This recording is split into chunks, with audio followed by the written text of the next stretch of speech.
الحمد للہ رب العالمین والعاقبۃ للمتقین والصلاة والسلام علی سید الانبیاء والمرسلین وعلی آلہ واصحابہ اجمعین، اما بعد، اعوذ باللہ من الشیطان الرجیم، بسم اللہ الرحمن الرحیم، یا ایھا الانسان ما غرک بربک الکریم، صدق اللہ مولانا العظیم۔ محترم مکرم سامعین کرام، اللہ تعالیٰ نے پوری انسانیت کو خطاب فرمایا، یا ایھا الانسان، اے انسانوں، ما غرک، تجھ کو کس چیز نے دھوکہ دیا، بربک الکریم، اپنے رب کریم سے۔ رب کہتے ہیں پالنے والے کو۔ اللہ تعالیٰ نے ابتدا سے لے کر انتہا تک انسانوں کے ساتھ کیسے کیسے انعامات کیے ہیں، انعامات عطا فرمائے ہیں، جس کو ہم سوچ بھی نہیں سکتے اور اس کا شکر بھی ادا نہیں کر سکتے۔ اللہ تعالیٰ کہتے ہیں کہ بتاؤ، تم کو سوچنا چاہیے، چونکہ اس سے پہلے آیتوں میں اللہ تعالیٰ نے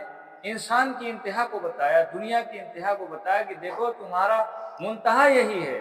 اللہ تعالیٰ نے فرمایا اذا السماء انفطرت، آسمان جب پھٹ جائے گا،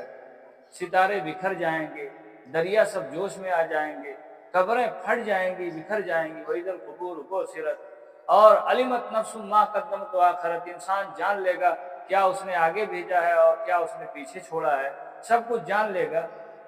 تو بتاؤ، جب تمہارا یہ حشر ہے، تمہاری دنیا کا یہ حشر ہے کہ کچھ بچنے والی بات نہیں، تو ہونا تو یہ چاہیے تھا کہ تم اپنے اندر سے جو کچھ غفلت سے دور کر کے اپنے اللہ پر اور رسول پر ایمان لاتے اور اس پر عمل کرتے، لیکن تم کس غفلت میں پڑ گئے؟ یا ایھا الانسان ما غرک بربک الکریم، تجھ کو کس چیز نے دھوکہ میں ڈالا؟ زیادہ باتیں تو آپ حضرات کی خدمت میں نہیں عرض کر سکتا، وقت نہیں ہے۔ انشاءاللہ العزیز جمعہ میں آدھا کیا، آگے فرما رہے ہیں چلو ٹھیک ہے، میں نے تو ایک کام یہ کیا، تمہاری ابتدا دیکھو، تم اپنے اندر خود سوچو، الذی خلقک، جس نے تم کو پیدا کیا، فسواک، پھر ٹھیک ٹھیک پیدا کیا، فعدلک، پھر ایک دم برابر ایک توازن قائم کیا۔ ابھی اللہ تعالیٰ ایک ہاتھ بہت بڑا کر دیتے، ایک ہاتھ چھوٹا کر دیتے، ایک آنکھ بڑی کر دیتے، ایک آنکھ چھوٹی کر دیتے، اور کسی ایک پاؤں کو بڑا کر دیتے، چھوٹا کر دیتے، تو آپ یقین مانیے یہی جو آپ اپنے ہاتھ سے نفع پا رہے ہیں، دونوں ہاتھ جو برابر ہیں، اگر ایک ہاتھ بڑا ہو جاتا، اپنے توازن کو کھو دیتا، تو آپ وہی ہاتھ تم کو نقصان پہنچانے لگتا، وہی ہاتھ ہم کو اور آپ کو نقصان پہنچانے لگتا۔ تو اللہ نے کہا کہ تمہارا جب مبدأ یہ ہے، الذی خلقک، وہ ذات جس نے تم کو پیدا کیا، فسواک، اور ٹھیک ٹھیک پیدا کیا، فعدلک، اور تمہارے اندر توازن کیا، ایک دم برابر پیدا کیا، اس کے بعد بھی جب تمہارا مبدأ اور تمہارا منتہا یہ ہے، تب بھی تم اللہ کی طرف سے لوٹ کر نہیں آتے۔ اصل میں دھوکہ ہوا اس بات سے، بربک الکریم، اللہ کی ایک صفت کریم ہے، اللہ کا لطف و کرم جو ہم لوگوں کے ساتھ ہے، ہم لوگ اسی وجہ سے غفلت میں ہیں۔ اللہ تعالیٰ کے انعامات کے ساتھ ساتھ اللہ تعالیٰ کی طرف سے چھوٹ ہے، اللہ تعالیٰ کی طرف سے ہم لوگوں کی مہربانی ہے۔ دیکھو، ایک کافر بھی کھا رہا ہے، ایک بدماش بھی غلط کام کر رہا ہے، ٹھاٹ سے کھا رہا ہے، ایک آدمی ہر وقت نماز چھوڑ کر گھوم رہا ہے، وہ بھی ٹھاٹ سے کھا رہا ہے۔ ہماری عیش و عشرت پر، ہمارے آرام پر، اور ہماری جو دنیا میں رہنے والے سکون اور چین کی چیزیں ہیں، ان پر اللہ تعالیٰ فوری پکڑ نہیں کرتا ہے، جس کی وجہ سے ہم بے لگام ہو گئے اور ہم سوچتے ہیں کہ ہمارا کچھ نہیں ہوگا۔ یہی رب کریم جو اللہ تعالیٰ کی جو صفت کرم ہے، اسی وجہ سے ہم کو دھوکہ ہوا۔ حالانکہ یہ چاہیے تھا کہ اللہ کے اتنے احسانات ہمارے اوپر ہیں، ہم کو چاہیے تھا جب لطف و کرم بھی ساتھ ساتھ میں ہے اللہ تعالیٰ کا، تو ہم کو تو اور بن جانا چاہیے تھا، اور اللہ تعالیٰ کے قریب ہو جانا چاہیے تھا، اللہ کی ذات و صفات پر ایمان لانا چاہیے تھا، اللہ کی مرضی کے مطابق اپنی زندگی کو اللہ کی مرضی کے مطابق ہم کو پوری خرچ کرنا چاہیے، اسی کے مطابق چلنا چاہیے، لیکن معاملہ اس کے بالکل برعکس ہے۔ یاد رکھیے، اللہ تعالیٰ نے بتا دیا، علمت نفس ما قدمت وآخرت، انسان دیکھ لے گا جو کچھ اس نے کیا ہے اور جو کچھ اس نے چھوڑ دیا ہے۔ اگر اس نے کیا ہے اللہ کی مرضی کے مطابق، قرآن آگے کہہ رہا ہے ان الابرار لفی،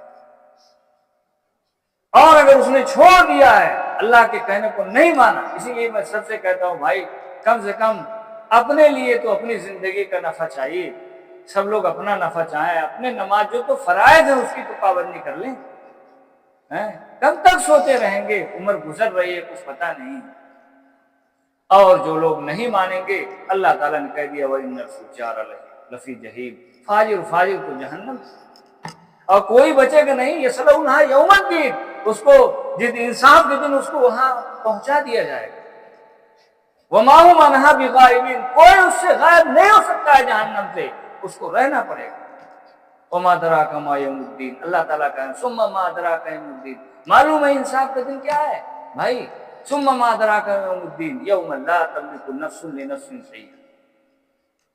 یہاں تو سب لوگ ایک دوسرے کے کام آ جاتے ہیں، آپ گر رہے ہیں تو آپ کو استاد آپ کو پکڑ لے گا، آپ کوئی تکلیف ہوئی آپ کا شاگرد آپ کے یہاں پہنچ جائے گا، آپ کا سر جو بھی دکھ درد ہے آپ کو دور کرنے کی کوشش کرے گا، لیکن قرآن کہہ رہا ہے لا تملک نفس لنفس شیئا، ایک ذرہ کے برابر بھی کوئی کسی کو نفع نہیں پہنچا سکتا ہے، والامر یومئذ للہ، حکومت اور حکم تو صرف اللہ کو اس دن چلے گا۔ اب اس سے شفاعت کی نفی نہیں ہوتی، اللہ کسی کو اختیار دے دے گا، کسی کی شفاعت کر دے، اللہ اس سے راضی ہو جائے تو یہ الگ بات ہے، لیکن کوئی وہاں ذرہ برابر کسی کے کام نہیں آئے گا۔ ولا تزر وازرۃ وزر اخری، کوئی کسی کا بوجھ اٹھانے والا نہیں ہوگا۔ بھائی اپنا عمل دیکھو، اپنی زندگی کو سنوارنے کی فکر کرو۔ اللہ تعالی ہم لوگوں کو اس تھوڑی سی بات پر عمل کرنے کی توفیق عطا فرمائے۔ آمین۔ وآخر دعوانا ان الحمد للہ رب العالمین۔